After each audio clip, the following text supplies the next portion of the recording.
when you're touching on some of these subjects, there's a couple key issues that you've taken on.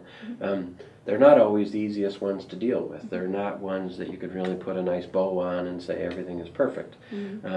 One in particular is you've really tackled pretty aggressively the issue with the county's youth and drug use. And many might look at that and say, that's a landmine, I really just don't want to go there. You've tackled it in a way such that you're literally bringing the kids into the solution and talking pretty openly about the problem. There's got to be some that said, you're just crazy for tackling that. That's not really an issue for you to deal with. But tell me what you've learned in that process and why that's so important to you. Well, first of all, I think my family will tell you that we've known for years that I'm crazy. Okay. So you recognized it early, and yes, that was a good thing. Yes. What is it? The first step is awareness. So, but I think that it's important that you look at those challenges, and especially as I would talk with people in the community, it's not like anybody out there doesn't know that this is going on. So nobody's being fooled that this is happening. And so if you continue to not address it, it doesn't get fixed. It doesn't change. And so you can't expect that, well, if I just leave it be, then it'll maybe fix itself. And so I think it's been important that we address it, and especially in the manner that we have in talking about the fact that I don't believe that LaPorte is unique in having these challenges. And that's the important message to parlay to people in the region and to people in business too, is that we are unique in how we're addressing it. And so by taking those steps, we're actually going to reduce the presence of illegal drugs in the community. And I firmly believe that even in just the short amount of time that we've been working on it, of roughly a year or so now, this is a major issue that it's so pervasive into so many different areas of the society that it's difficult to turn around.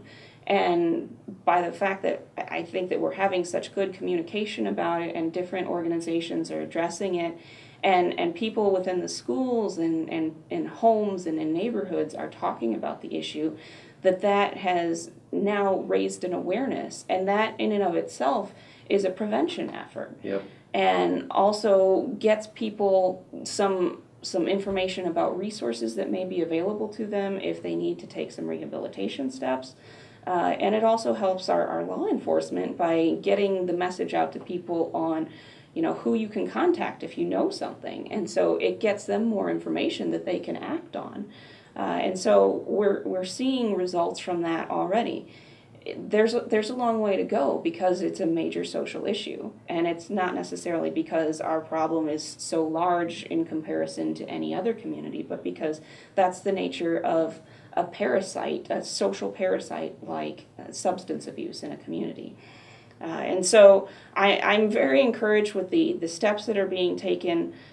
I don't think that you can afford to not address it. And especially as I talk to people across the campaign, I was intrigued to find out that when I talked to people about kind of the three initiatives that I was focusing on during the campaign period of providing jobs and opportunities for a variety of different careers in the community, talking about substance abuse and its mitigation within our region, and then providing leadership to the city, that the number one issue that people really dialed in on was the substance abuse issue, because it affects them all in some way, shape, or form, whether it's their kids seeing it at school, that they see it in their neighborhoods, that they've heard about a family member, or a family member has had somebody else that they know affected by it, that it has been pervasive. And it's affecting our workforce as well, that as I talk to businesses, that they're concerned about making sure that they can provide or get people that are going to fill the positions that they have.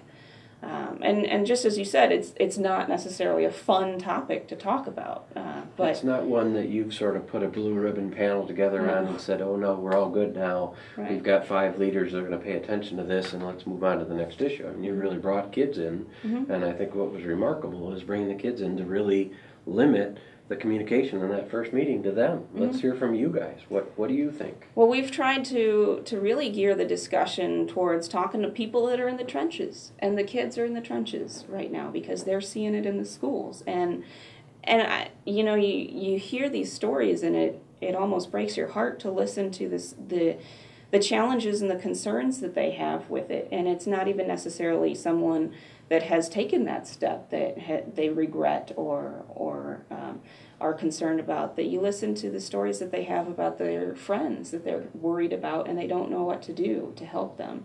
They see the drugs being passed in the hallways, and they don't know who to talk to about it and how to get somebody some help. And that's why we have to have these conversations, because if we don't, it's going to continue to happen. The drugs will continue to get passed in the hallway. They'll continue to wonder, how do I help my friend? And more people will then be inclined to make those decisions. Whereas if we can reach out, have the tough discussions, and have the less than pleasant topics addressed, then we will see the changes that need to happen. That's great. And that's where some of our substance abuse initiatives fall under as well, that I see that as a healthy lifestyle choice decision in addition to those things. And so doing a lot of work with the counter drug task force that I've assembled, as we talked before, we are working now on trying to put together a specific media market type of message that we want to kind of brand what we've talked about, so that then it's easy for folks to relate to the message that we're sending out and know where it's coming from.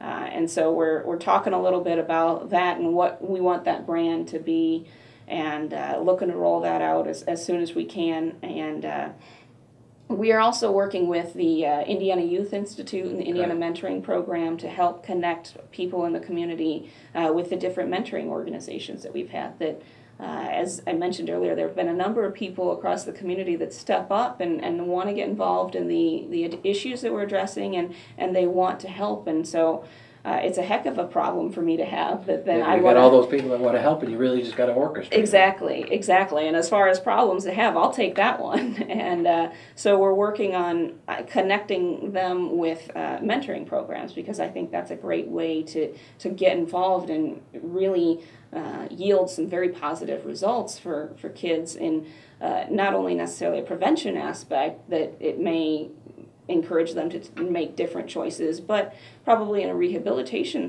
sense as well, that they're probably seeing some of these things. And by having someone involved in a youth's life that just cares and shows that they care, then that may provide some of our youth with an opportunity to talk about some of the things that they're seeing going on, and to maybe get them some help in dealing with those issues. And then if some of those youth are seeing things, or maybe they're seeing parents that are abusing, and being able to get somebody involved that can help them with that situation, so that then you can kind of break that cycle.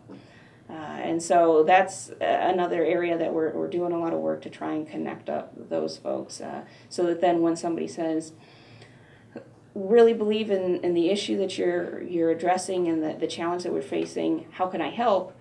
We need you to mentor, and in any capacity that you have, whether it's half an hour a week or an hour a week, or whatever you can offer up, that would make a tremendous difference. And it may seem like it's just one child, and so how am I really impacting things? But just like we talked about at the beginning of this, that when you take it one piece at a time, then the impact just grows exponentially. And so it's going to be one child at a time, and that's where that child is your spokesman to get to the next one, and the next one, and the next one, and that's where really you see the positive multiply. Exactly, and you never know what kind of tools that you've then given that child by then being able to address the challenges that life is inevitably going to bring their way. And so it can maybe not even be a substance abuse issue, but they can better deal with bullying, or the different things that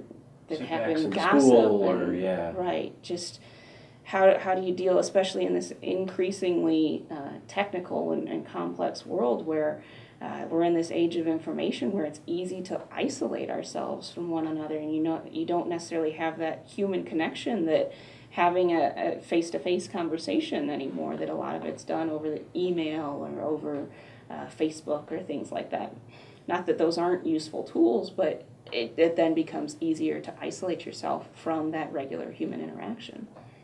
Well, we appreciate your positive perspective. Sure. We definitely appreciate your engagement, reach out, and you coming here today. We look forward to being able to help you tell all of those stories as we go forward. Absolutely. Well, thank you so much, and Yeah. thank you for all of your work that you're doing across the region. It's fantastic to have a positive news outlet for people to be able to look to. Well, we appreciate it. Thank you. Thanks.